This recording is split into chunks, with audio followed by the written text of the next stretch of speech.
Dysgu nofio, gen I, Malachy Edwards.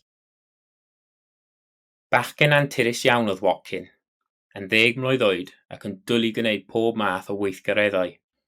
Roedd yn chwarae pêl-droed, yn mwynhau dringo, a bob dydd Sadwrn byddai'n rasio ar ei feic modur ar y cae rasio gyda'i chwaer fawr Sara. Doedd sŵn mawr yr injan petrol yn ofni dim arno, a doedd mynd yn gyflym iawn, dim yn ei ofni chwaith. Roedd Watkin yn ddewr, fo oedd y cyntaf i daflu ei hun mewn i'r taclo ar y cae pêl-droed, a byddai'n hedfan i fyny i dop y wal ddringo uchel yn y ganolfan ddringo leol. Ond roedd un weithgaredd byddai Watkin yn ceisio osgoi pob tro, nofio. Pan oedd Watkin yn 4 oed, roedd e'n eistedd ar bwys pwll nofio pan weiddodd ei chwaer, "Sbia, siarc!" Trodd Watkin o gwmpas, a doedd dim i'w weld. "Lle?" meddai Watkin. Ond yn hytrach nag ateb, ac yna yn gwbl yn isgwyl, fe wthiodd Sara ei braw bach i mewn i'r pwll nofio. Tarodd Watkin y dŵr oer gydag un splash enfawr. Tynnodd Sara ei brawd bach allan o'r dŵr yn ddiogel, ond roedd y profiad wedi ei ddychryn go iawn. "Tos da ddim siarcod yn y pwll nofio siŵr iawn," chwarthodd ei chwaer. Sylwodd Sara bod Watkin yn drist, teimlodd yn eog ac ymddiheurio. "Dim ond jocian o'n i," meddai, mwyn ceisio gwneud iddo wenu.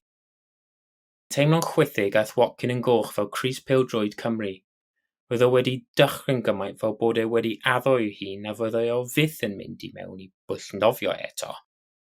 O hynny ymlaen byddai'n defnyddio pob esgus dan hael i beidio nofio. Roedd ffrindiau ysgol Watkin yn nofwyr brwd. Bob dydd Sul bydden nhw'n mynd i'r pwll nofio i chwarae a chael hwyl. Fel arfer bydde Watkin yn creu esgus i ysgoi mynd, ond wrth deimlo'r cyffro gan ei ffrindiau a chlywed am yr holl hwyl roedden nhw'n cael yn y pwll, un dydd fe benderfynodd wynebu ei ofn ac ymuno. Wrth agasau at ymyl y pwll, teimlo'r ofn yn cynyddu. Wrth wylio ei ffrindiau yn rasio yn y dŵr roedd curiad cael yn Watkin yn rasio. Wrth ei gwylio'n cael y fath hwyl a'i gweld yn nofio mor rwydd, cafodd Watkin yr awydd i ddysgu nofio am y tro cyntaf. Sylwodd yr achubwr bywyd bod Watkin yn eistedd ar ochr y pwll ar ben ei hun, yn gwylio ei ffrindiau'n cael hwyl. "Pam nad wyt ti'n ymuno â dy ffrindiau yn y dŵr?" holodd yn garedig. "Dwi'n methu nofio. Dwi'n 10 oed. Mae'n rhy hwyr i mi ddysgu nawr," dywedodd Watkin yn drist. "Twt lol," tebodd. "Dydy hi byth yn rhy hwyr. Mi allai dy ddysgu di, ac wedyn gallu di ymuno a chael hwyl efo dy ffrindiau yn y pwll os hoffi ti." Yn ansicr i ddechrau, cytunodd Watkin i ddechrau gwersi, nofio ar ôl ysgol gyda'r achubwr bywyd. Roedd yr achubwr bywyd yn wych, mor amyneddgar a chefnogol. Dangosodd i Watkin sut i arnofio, cicio ei goesau a symud ei freichiau yn y dŵr. Gyda phob cam bach roedd Watkin yn teimlo'n fwy a mwy hyderus yn y dŵr. Daliodd ati ac ymarfer, mwy neu lai bob dydd. Roedd ei ffrindiau'n mwynhau ei helpu hefyd.